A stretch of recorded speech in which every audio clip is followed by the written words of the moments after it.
that was me as an emerging manager. So I was off on my own, and we basically became the kitchen sink for Bear Stearns, buying a lot of the whole loans. And then during that time, we also saw a lot of opportunities in distressed real estate, specifically in more of like the riskier areas of business called hard money loans or bridge loans. And Irvine, California was the capital for that, if you remember, in 2009.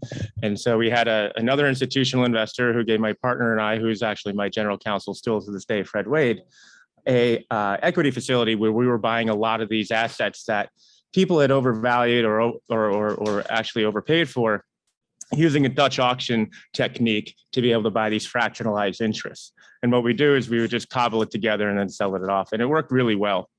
In 2013, though, I started working more with family offices. And I wouldn't say it was that at that point, but I was thinking about this last night at dinner. I've been following Marty around now, like the Grateful Dead, for about 15 years. And Willie Nelson. No, I'll be honest with you. And we've created, I mean, a lot of people, I see there's like a younger generation coming in, but there's a lot of success we've had. I mean, we've had great relationships. We've invested in the father of venture capital, Fred Nazem. There you go. The Brahmin himself, Alan Snyder. You're laughing. My spirit animal. Do you want to guess who that is? Your spirit? I'm no. David Robb. David Robb. Yeah. All right. And I think, Marty runs a good filter. He runs a tight shop here. And I think we've had a lot of success. And I'm not, anyone who has any questions about that, I owe a tremendous amount of my success to Marty outside of real estate for a lot of these conferences and being able to build a world-class, not only smaller balance venture fund, but a multifamily office too. And, for that, we should probably give Marty a round of applause for that, but we'll do that after. Well, yeah, give it now. Come on. Yeah, come on. Please. I mean, sure. No. Sure. So that's right now we make direct investments only using a platform based. It's a Nevada Series LLC, Master Series LLC structure. We make direct investments. And we set up this family office structure because of speed. We wanted to be able to get into things because a lot of the deal sourcing that comes to us are from relationships that go back at least 20 years, me going back to Goldman or my partners going back to their respective industries. And what they value is the ability to move fast, especially if there's a larger lead in front of us where we're able to move. And one of our CEOs who we're very proud of actually sitting in the room right here, Chris Apfel, I don't want to draw too much attention to you, but he's a perfect idea of what we call a pedigreed, very experienced entrepreneur who the type of people we like to fund in that capacity. So I don't want to get too far into it. Yes. I want to introduce Natalie. So Sure. Natalie, can you give us your background, introduce yourself, and talk about what you do at EisnerAmper? Hi, I'm Natalie McVeigh. I'm a managing director in our Center for Family Business Excellence at Eisner Advisory Group. I'm doing this for 15 years, so I'm less on the numbers side and more on the thought process side around the families investings, working with family offices, private equity and VC around their decision making, how families are involved in this process, and how they partner with their co-stewards who do some of the investing, and to prepare that next generation to be able to be on the boards, et cetera. Fantastic, great. So I'm going to ask a couple of questions, and so obviously there's a lot of changes. We were talking about economy the last 2 days, some fantastic data, but we don't have a lot of data on private markets. And I was, Sal, since you're like knee deep into stuff, I was hoping to get some kind of background on where you see the private markets, and I was hoping Natalie could jump in and especially for what you're looking at right now, since you do a lot of private deals. Yeah, so I'll bifurcate that with venture and then real estate. Real estate, we have one deal that we're very proud of. It's a Class A that we joint ventured with a family in the Southern California, 166,000 square feet. That's the last deal we're going to be doing for a while because a lot of the families are starting to see that, look, there's going to be opportunities coming in real estate. So they're switching from like that core focus to where they get that that statement asset, that everybody wants, Amazon, whatever, to something like, hey, hold on, there's going to be a pullback. We're going to be more basis driven, and they follow our leadership into that. Regarding the venture deals, the CEOs are the ones who we work with and are mostly pedigreed themselves. There's no really capital shortage. They either self-funded or they have families that are leading it. So there's a lot of depth, but that's not to say that there couldn't be any changes in valuations. And right now, the families are still supporting a lot of these venture funds because they see it, especially in some of their companies, that they see the industry agnostic. They see that it's their job to sort of step in and be the opportunist when the institutions who are sort of like monolithic utilities all of a sudden start to pull back. So they're started seeing their job more as a traditional merchant banker coming in at a time of distress, being able to provide not just the strategic, but also the capital and the reputational capital as well. So are you saying that on real estate, there's a pullback and people are waiting for kind of distress to start popping up? There is, yes, because the general sentiment is that fools rushed in and rates were very, very low. And it was almost just unsustainable how this could happen until you started seeing rates move. And ostensibly the Fed wants to move rates higher. They have to. And I think that's going to destroy and it's going to cause a lot of equity impairments, and people are worried about that. Coming out of the pandemic, you've had people who had equity impairments because they couldn't collect because of COVID rules on rent. So you had a lot of changes. So people right now are saying, okay, we're going to move into other asset classes, but we're going to see what happens first, put our pens down, wait a year, because it's only going to get better depending on your view of the world. And a lot of them are, pessimists surrounded by risks. And how do you compare it to 2008, 2009? I mean, I know you're a veteran of that period and you understand like the economics and, like in 2009, 2010, I think somebody sent me a package for all the trophy hotels in Miami Beach, south of 42nd Street in Collins. So like the Fontainebleau, the Eden Rock, everything was like 30 to 50% of what the 12-month price before had been. Yeah. Are we, reliving that, or?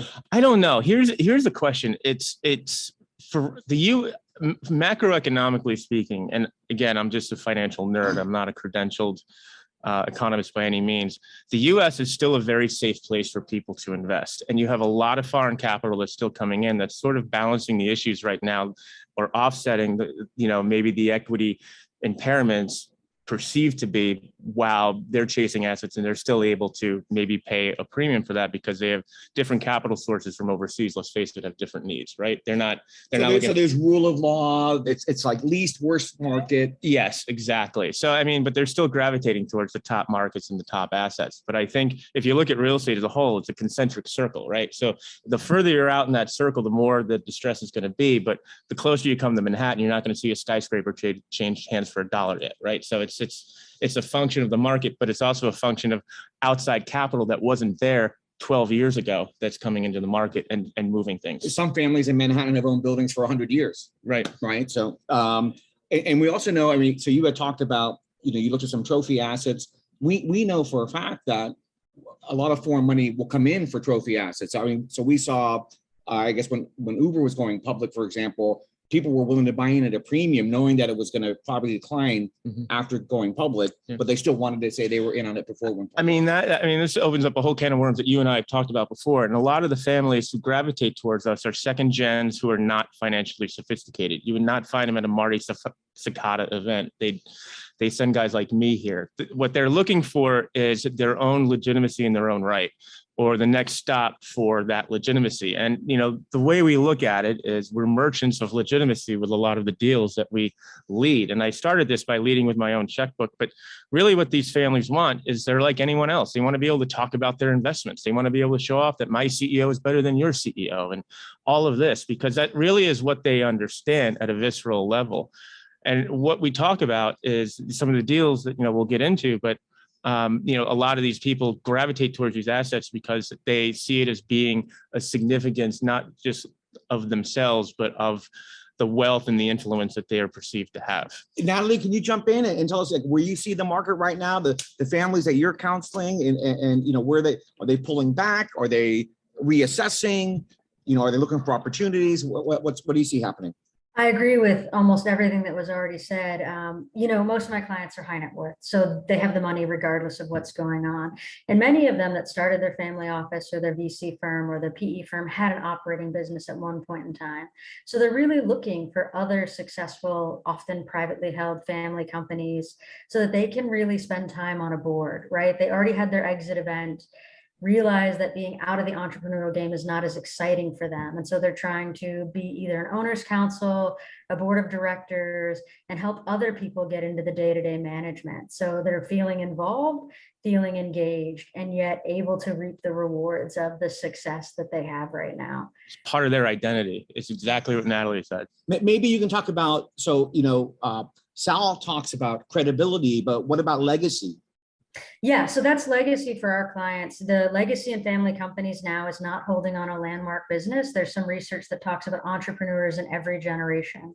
And so how do we allow our families to be entrepreneurs and not necessarily have to do the piece? So just like Sal mentioned about this idea that they might not be as sophisticated. Some are. I have several clients that are their CIOs in their own family office, but others are more interested in philanthropic endeavors. And that's where we really work with our clients to create, their investing strategic guiding principles that work for an operating company that still exists, for their investments, and for their philanthropy, so that they're really going in one strategic direction, even if they have to farm out pieces from someone else, that they can still do the oversight and make sure their wealth is working for them. Do you think Really a somebody family coined the office. phrase entrepreneurial philanthropy once a while back or something like Yeah. that?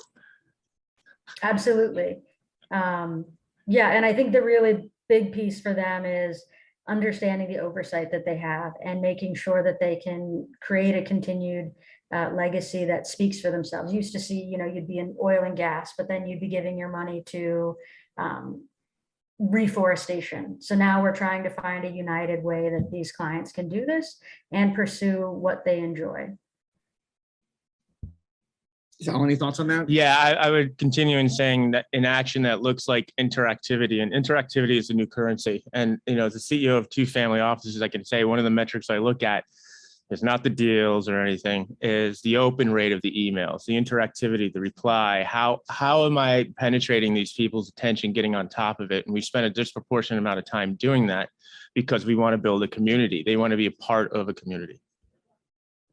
Yeah, and one of the things we help family offices do is we train their staff to create reports that are bite-sized, meaningful, quick, because our clients aren't as financially sophisticated. And before it becomes problematic, we want to ensure that everyone's on the same page and that it's meaningful, right? When there was a downturn, and there may still be more, it could be negligible compared to the total end. And that's really helpful for them to understand. So the last 3 years have really been a whirlwind. I mean, it's hard to remember because we've got $5 gas, or actually in California, $7 gas. But it's hard to remember that, economy was booming 3 years ago. Then we got hit by COVID, right? And we're kind of coming out of that. And then you have this whole major reassessment. Russia has made a move. There's some thoughts about China making a move. And so what does a post-pandemic modern multifamily office look at today? Like, and how do they operate their businesses, et cetera? Sal? They are looking at it from the standpoint, the assets that these people are looking for, really, nobody complains about overpaying for. So it's fine art and European sports teams, right? So they're looking at it more and going into a defensive mode, because where else can you get that type of return? So that's not a function of that sort of maybe is a harbinger of what we're looking at, but they're looking at things that sort of are more durational, not so much from the standpoint of looking at the equity indices every day, wondering what's going to happen. I think with them, they're looking more forward as just being custodians of value and holding on to that value as much as possible. And actually, those have reaped great rewards, the sports teams, although I guess a couple of them have gone up for sale with the Russians selling them, right? So there's opportunity, right? When oligarchs are selling, people are buying. So there you go. Natalie, any thoughts on that? I agree. It's really about creating value, making the money work for you. And the one difference I'd mention is that because of COVID, because of the war, there's this focus on ensuring that families are being supported. So when you had these traditional investment family offices, you might not have had the concierge piece. You might not have had the part in which the human capital of the families developed. And that's been something that we've seen an investment over tenfold in right here is, we have the money, it's secure. We want to keep it secure here on out.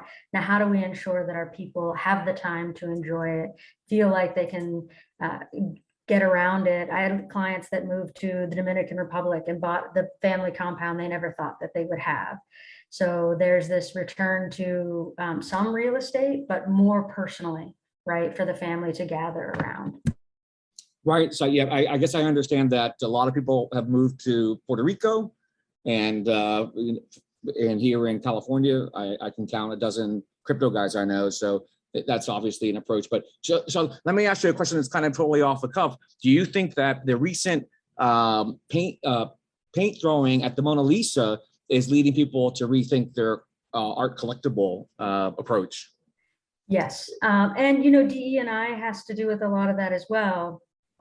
Some of these things that we have, these collectibles have provenance questions. There's a lot that's going on. So the more that we look at impact investing, the more that we start looking at transparency and intentionality, some of these items we need to rethink about how we're looking at it. And that's a lot of the time that we're working with families as well, as they want to make sure they're not accidentally stepping into something that could be problematic, as well as not denying what they like. So there's a balance here. I think some of these collectibles actually have symbolic meaning to different audiences. And so, maybe they're anarchist types and the people at the Louvre who threw the paint at the Mona Lisa, it's one of those things. And so I'm wondering if people are saying, well, if I own this, so there used to be something called headline risk among family offices. I think it still exists. Oh, it does. Right. Where you don't want to be exposed to being an investor in something that is socially not good. And I'm wondering if family offices are reconsidering the visibility of what they're investing in. Maybe is more private transactions. They want to keep secrecy, so maybe you both can talk about that. Maybe if you want to go through intermediaries to acquire some of these collectible assets, et cetera. Any thoughts on that? Sal? I do. Yeah. I mean, there's different ways to play it. I think if you're looking for that clandestineness, then, we prefer being a private credit lender through our friend Alan Snyder. I mean, it's a real estate. People are like, what are you doing in real estate? I'm like, we're not doing anything for at least a year. Give it to Alan because he's paying a solid 6, 7. And you can basically put a clock to him.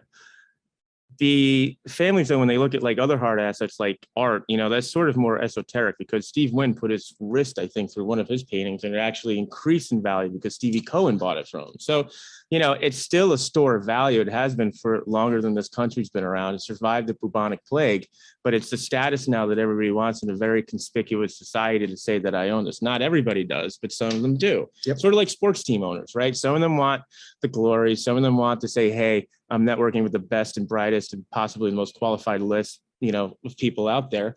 But, there's also charitable foundations, which just exist to give away money and they don't really care. So it's beauty's in the eye of the beholder with art, but it has a 600-year provenance so far that nobody's really been able to shake a stick at. So something, and again, this is kind of an offline comment, but I like to think about things as value increases when there's platformization. Like if you look at people who invest in platforms, Facebook, Google, blah, blah, blah, Tom Farb stuff, great platform. Yes. Right. And so where people are looking for platforms, and what you're seeing when it comes to sports is that because of social media, there's this massive expansion of sports becoming like a platform. And there's been legislation passed where now college athletes can put out their own NFTs, they get ownership rights to their images, things like that. And so as things become platforms, they become more valuable. They do, because you have more people and more entrants into the market. So you have more of these emerging teams that are coming now. That means more revenue, more teams, more betting revenue,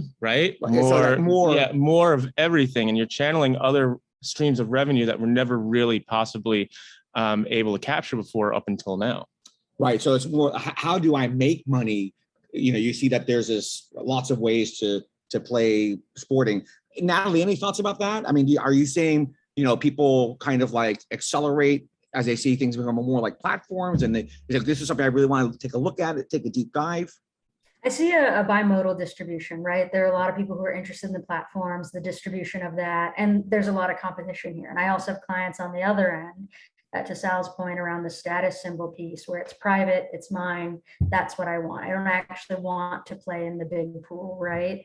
And so it depends on what you're looking for. The next generation, in my experience, are more excited for these platforms.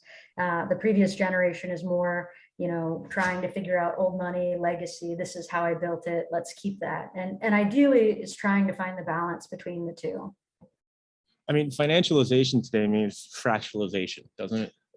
So I mean, that's one of my pet bugaboos is that once you start tokenizing real estate, why would I buy real estate assets in Eastern Europe when I can invest in a token of a skyscraper in New York, which I know the value will be preserved forever, right? So tokenization leads to some sort of liquidity that people are able to take advantage of. So fractionalization, tokenization, I look at them as being very similar. Right? They're different sides of the same coin. Mm-hmm. So And Natalie, do you see any kind of movement towards that as well, where people are looking at their, real estate or other hard assets, looking at fractionalization? Real estate and even sports teams, actually. A lot of these clients, they have someone who's the face of the sports team and maybe they have fractional owners in it. And so it's a way, I think Sal said in the beginning where he talked about status, but there's also this belonging piece. And so that's how you curate who you're with and how you're with them. Right. I think maybe it was the Minnesota Timberwolves or somebody like that was sold recently. And it's always, kind of inherent that they bring in like diversity in their ownership group and, it's more inclusive and. Sure. I mean, it's definitely still difficult to get into. I mean, there's some owners that, I talk about it in my book, Investing Legacy. It's like the embarrassment of a New York City co-op board to know why you're, rejected with the whole world knowing, right? And so even if you have anything, even the least bit salacious next to your name on a Google search, that's enough right now, especially in today's society, to keep you out from being an owner. So it's even more of an exclusive club. Think about it. Rush Limbaugh never owned the team. Jay-Z owns what? Right. So, I mean, there's a lot of legitimacy there for a lot of these families, because for them, that's the next ceiling to punch through the next level. Can you guys talk about deal flow? And, again, I'm not sure if EisnerAmper gets involved in that side of the deal process, but to me, the hardest thing in the world today is to find proprietary deal flow that's good. So, Sal, you want to address that? Yeah. My rule on proprietary deal flow is that we have a very strong deal pipeline, to the point that we actually had to, during the pandemic, create a structure to be able to accommodate that. And the deal flow comes to us basically on a reputation basis. I mean, these are people people I know, and there's usually a fuse to it. And the reason is because somebody was coming up right until the point, and in order for this institution to come in, or a family office, for example, we need to be able to show $500 or $1 million. And so the magic sauce that we've been able to do is to be able to raise in a short period of time, a massive amount of money for these companies, due to the fact that, they have a tremendous story and people want to be a part of that legacy going forward. But that also leaves opportunities too for them to be able to enter into opportunities that they would never think of getting into in the first place, being real estate investors, right? So Yep. Yeah. And I think it differs by sector and industry. For example, we've had people come on and who are VCs and say, we won't invest in anybody over 30. Yeah, right? I mean, that's when it comes to tech. But the families are very, very topsy-turvy. They're very opportunistic, as long as they understand the story and the risk, right? It's not difficult for me to say, hey, this is a guy that is a Nobel Prize winner in oncology for 2018. And, a company, Linda Chin's one of our CEOs, and say, we are the Emerson Collective, which is, I'll just put out there, Steve Jobs' wife's widow's family office. And the Tito family, vodka family, led this investment. In order for Tito's to come in, we have to show 500,000. And we were able to do that, but we also get higher multiples on invested capital earlier on too, by being very opportunistic, but very agile. And that deal flow comes from my partners, who have great reputations of basically funding deals in real estate, myself too, just being that person taking care of, some of the hard work in that business, especially in distress. Right. And I think one of the issues is that, there might be some misinformation in the media about how venture capital is done.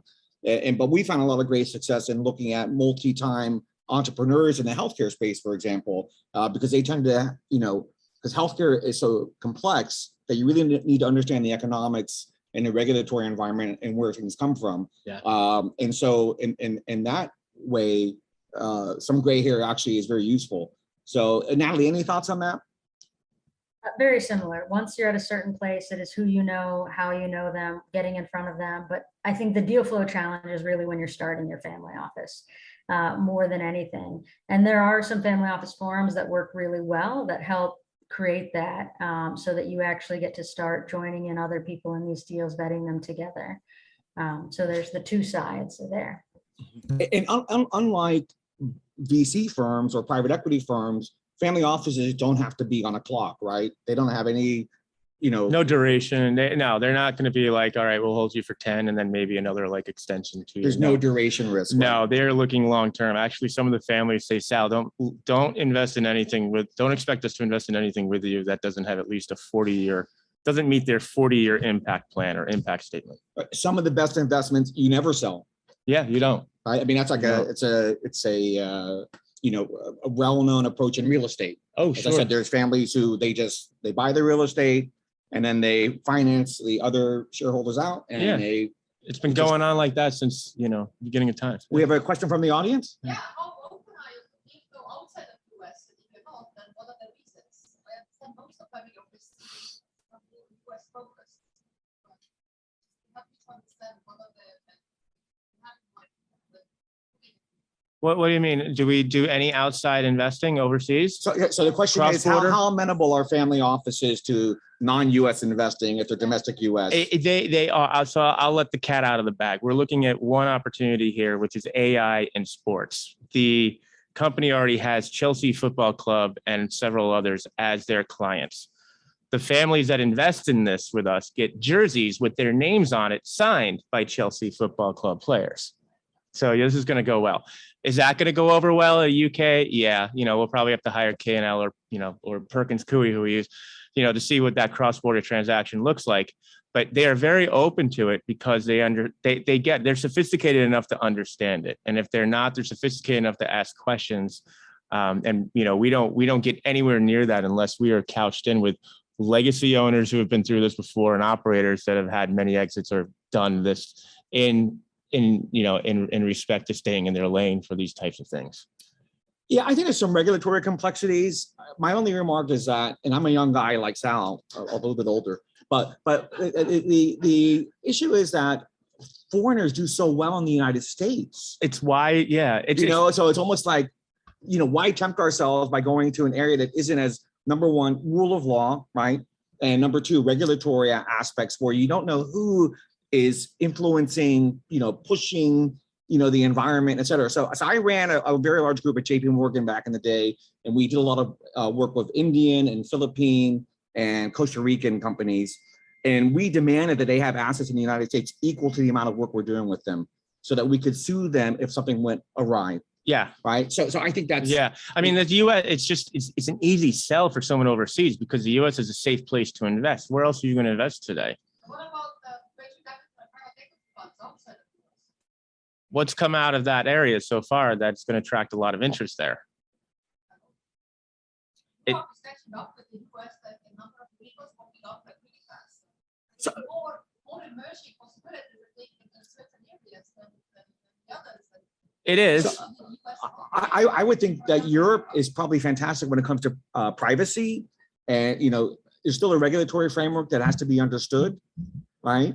Yeah. There's no doubt there's a lot of venture capital that's happening in Europe right now. But I can tell on experience, just going through we did one deal with the Shimano family office before Aviva bought Singapore Life or merged with them. And I can tell you that the reticence is that there's perceived to be a legal expense associated with doing something that might not in the end come to fruition because you don't know who the actors are. There's a guy from Hong Kong nobody's heard of, this is the type of stuff that turns a lot of people off.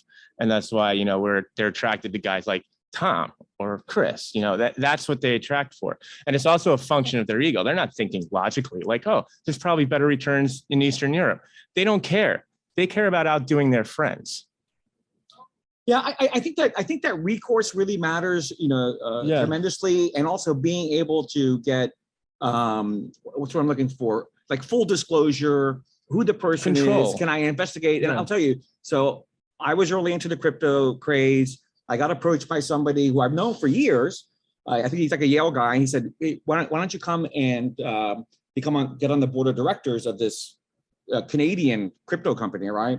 So I go and I talk to the guy over breakfast, the guy who's heading it up. And there's a guy on the side who's like actually answering and asking all the questions, right? So I said, look, sounds really great. Can you do me a favor and send all your bios and let me know how I can, Google you and find out information about? And they disappeared off of my chart entirely. And then 2 years later in the Wall Street Journal, they're revealed as being a huge fraud. And the guy had changed his name. He had been arrested for being a securities fraud in Canada. Et cetera. Canada. So, right, in Canada, right? So I got another phone call from a guy. So the guy's name was like Mike Johnson out of Australia, deep Russian accent, right? So I mean, all kinds of stuff. Nobody wants that. I'm going to get on the phone. Hey, meet Mike Johnson. And he sounds like Roman Abramovich. Exactly, like it just doesn't, nobody, like it just sounds. Coming from the very digital society, all the information is. Yeah, but you're transactional. Nothing is You're transactional. You're digital. You're saying that if I look at somebody from Eastern Europe, I can find out everything about them? No, not in every country. Like, I mean, although I'm getting past Cyrillic, right? All the shareholders of the company, like all the connections, all the previous financial year reports, everything is public, everything is accessible. So can I ask, since Natalie works for EisnerAmper, which is an international accounting firm, right? Maybe Natalie can talk about like the price of doing due diligence in multinational environments. Natalie, any thoughts? I'm not an accountant, just so you know. I'm a consultant. Yeah, I used to work at a bank as well, and this was one of the pieces. Like it takes a lot longer. It can be more challenging. I have clients that do both though, but again, it depends on who they know. So these are families who know each other. A lot of my clients had multinational companies before they had a family office. It's not that they don't do business outside of the United States, but they definitely do it with known quantities. Again, mostly Western Europe, not exclusively, but that's what happens most of the time. Let me explain to you the difference. And you use this word, and it epitomizes everything. You said digital, right? We're digitally advanced. Families only move money when they have a strong relational, a strong relation with you. They're not going to just do a deal in Croatia because, everything works well and everything. There has to be strong leadership, but strong ties to families that have worked together, have known each other, because a partnership is a marriage, really. Let's face it, right? So that's what they're looking for. It's the more relational standpoint, not the transactional standpoint where here's a deal, write a check, and then, move on. I think you need to take a step back and say, and again, Sal's the expert, but families do look at relationships for those sorts of families. But at the same time, most family offices only go into investments as co-investors, right? They're almost never the lead investor. So then they have to say, do I actually trust this lead investor? Mike Johnson from Russia. That's my experience over the years running family offices is the family looks to you. Paul, yes. You have to talk to my guy, or my gal, you have to talk to them. It's a deflection because they know they can't do it, and people come to them because they're rich. But they don't know what they don't know, and they're never going to tell you that. So Paul Perez, who ran Perez Asset Management for years, is talking. I'm just so the audience online knows, is that historically, it's a big ask of family offices to look at certain people unless they talk to the other person who's supposed to okay them, and that other person really is going to look at relationships. Everything can look good. As a matter of fact, in the digital world, it's easier to make things look fantastic. That's the metaverse. That's the whole reason why the metaverse exists. It's for everybody to look better than they do in real life. There you go. Right.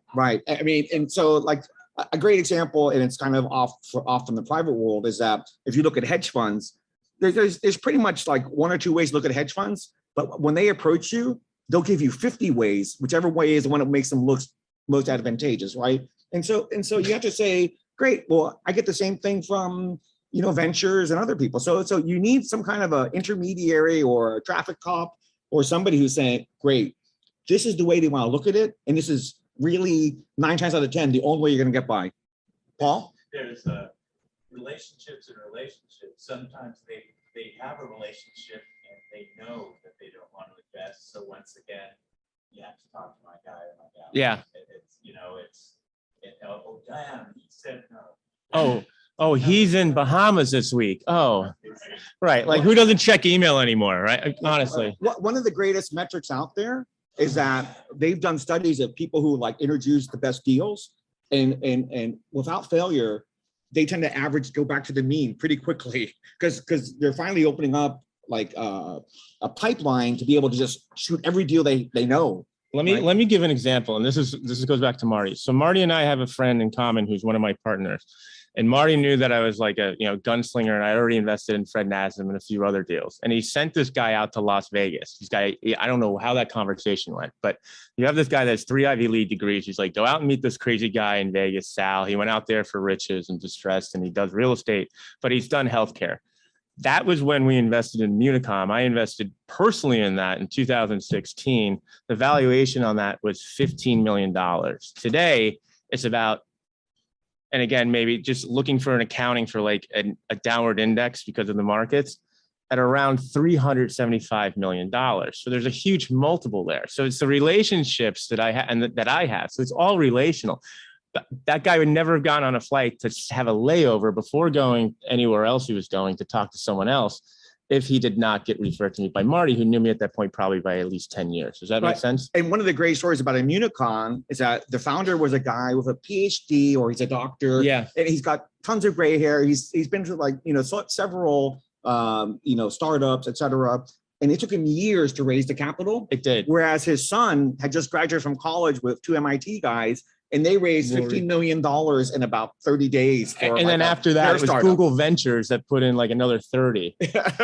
I mean, they just, that family. And again, it's the schism for under 30 versus over 30 in terms of investing. So, but it's true, but it's all relational. And I would not have been comfortable writing that check, Natalie, any thoughts on this in terms of like, relationships and, when people ask you to look at things or for more information or, best practices? Absolutely, it starts with relationships, and then there's usually a due diligence teams that kicks things to the curb. And there's also the family's legacy piece. You mentioned that earlier. So if you are a family that's been in sports, you might want to have things in your portfolio that are more towards that, or gas, etc. So it's not every deal, and it's not everyone It really is if it fits your legacy, if it fits your vision, if it is people and then making sure that it's safe. I think Sal was 100% right. They're not looking at small deals. Most aren't doing less than 15 years. And many want to invest in other family entities as well, because they like having that circular economy they were a part of.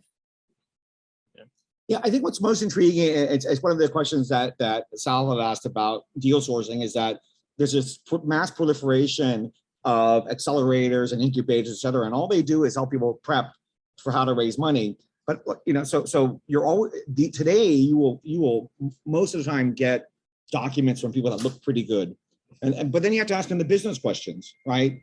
Any seed investment looks pretty good as like a generic, hey, this should be great. 415 area code. Yeah. Robert Levin and I came up with the most fan. Robert, can I reveal what your idea was? Only 300 people. Yeah, it's a trade secret. Go. No. I don't want to give it away. It's actually, he's going to make so much money from this idea. We'll talk afterwards. It's ridiculous. but I mean, the reality is that you have to look at the economics and how to make it work, and whether the person who's doing it is seasoned enough to take you there. So I love people who have had multiple exits. Right. We're in one deal right now. The guy's had 69 exits. He's a little slower on the next one, but I also know he's not going to die until he sells it. That's the grit I look for, because all risk is human. And if you had, like, for another guy that we're talking about, many exits under their belt doing this, is because it shows that the grit, the determination, the network, and the respect to know what's going on. And that doctor we were talking about actually worked at Cardinal on the buy side acquisition. So he knows the other side's playbook. Families love that. They understand it. We were starting to go into the science. They'll eyes will glaze over. That'll happen later. So, I was talking to one of Sal's persons that he invested in, Fred Nazem. Fred has taken 70 companies public, 60 have had, $1 billion valuation, et cetera. It's a tremendous success. And I was having lunch with Fred. It must have been like 7-8 years ago. And I was talking to him. He says, Marty, at this point in my life, he's over 70. He said, at this point in my life, I'm not interested in singles or doubles. I just want home runs. And if elephant hunter. He calls himself the elephant hunter. Exactly right. Yeah. So Sal, I was hoping that maybe you could address, there are statement assets and there are like statement entrepreneurs, operations, like guys who have done it over and over again. They said, this is it. I'm going for, I think 100-yard dash, past the finish line, et cetera. Can you talk about that a little bit? Yeah, I think a lot of the families, and this is something that's gone back to like merchant times, is that you have a great exit and what do you do next, right? So your relationship is already stressed with your wife. So you're like, do I get to know her again? Wait, I don't know. Do I go into another business and start over from scratch? But what they really want to do is to learn how to invest. And in order to get them to do that, you have to be able to have real meaningful deal flow into things that they would really like. And we've done this for years with Class A real estate, but now it's turned around to be statement assets are not just maybe, a football team or, fine art credit or real estate, but it's also maybe being involved in a deal where there's a Rockefeller that's leading the deal, or, or Estee Lauder, like in Tom's case or something. That's what they really like, is that provenance. And that really shows the conviction that, hey, I'm following other smart money here. I'm not going to get screwed. That this is not like my brother-in-law who's a crypto bro. So let's talk about entree to family offices. So Natalie, and again, Eisner has had stunning growth. When we worked with Eisner back in the 2000 aughts, right? Eisner was a 300, 400 person accounting firm based primarily in New York City. After several mergers, I've been told they have almost 2,000 accountants now, and they're in 10 different countries, and they've got associations of international law groups, et cetera. So Natalie, does Eisner deploy this massive network to get more entree with multinational style clients and into those family offices, who many family offices are multinational today? So when you can talk a little about that, and Sal can talk about how to get entree as well. Yeah. We do have some family office forums. We also have a CEO, CFO forums and a CIO forum.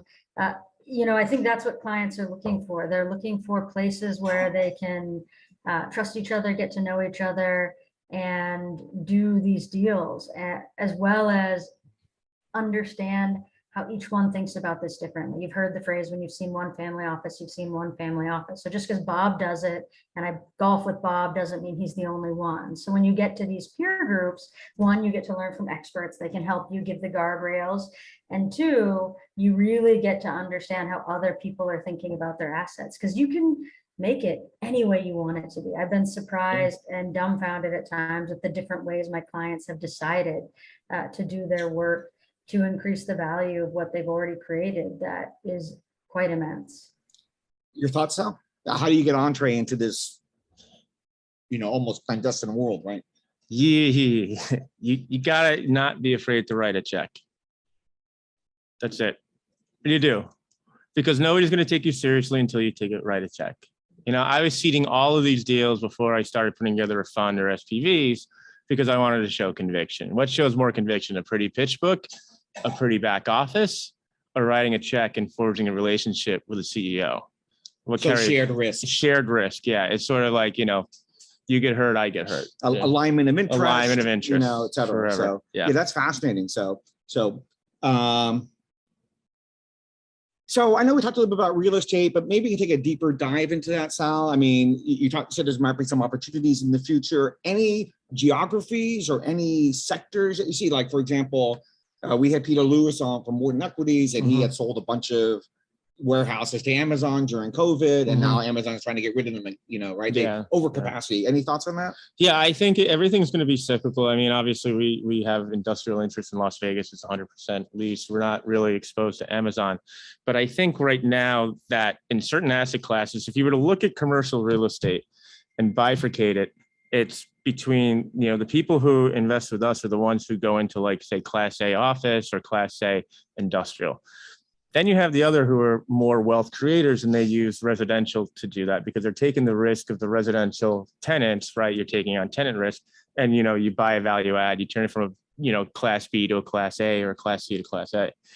Today, though, what's happening is that I think a lot of people rushed in and they bought too late. The capital structures were just there. You could get the last dollar for free. I mean, you can invest $1,000 and own a $10 million apartment complex because the capital structure was just layered, like a stack of IHOP pancakes, really. So when that money clears out, there's going to be a lot of equity impairments. And what I've done, and starting, since I left Goldman Sachs, is putting together these programmatic equity facilities where we'll be dedicated to one operator or one sponsor, like we've done before, so that we know when things are coming down, this is the way that we play it. We'll allocate that equity accordingly, doing that into opportunistic situations. We haven't seen any yet, but we have our feelers out. One second. So Natalie, any thoughts on that? I mean, obviously, most family offices have substantial real estate holdings. A plurality of family offices out there are real estate family offices. Any, thoughts, guidance that you have? I think the thing about the real estate is really helping families understand that real estate is a different investment. They might need capital expenditures. I think the financial literacy around that is really important. And we're seeing, there's a lot of interest in REITs and different ways of moving the real estate. I think we had a question from the audience. Yes. I was curious if you're